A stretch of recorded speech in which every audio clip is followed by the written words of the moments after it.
Hola a todos, en el vídeo de hoy os queríamos mostrar la funcionalidad de nuestra herramienta Power BIM a la hora de realizar un informe para editar los parámetros. Primero nos iríamos a la parte superior de la pantalla, al icono 3D, y seleccionaremos este icono de informe. Después nos vendríamos a la parte derecha de la pantalla, pulsaríamos aquí en el símbolo más.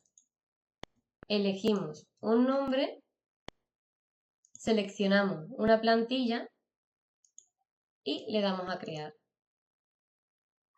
Esperaremos unos minutos a que el report se genere.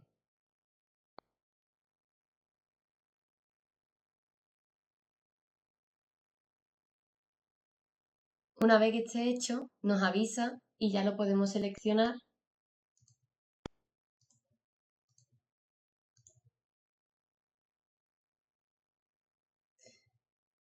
Aquí podemos ver las distintas páginas del informe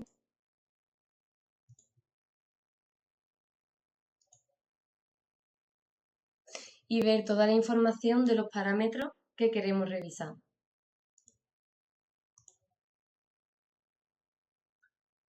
Un saludo.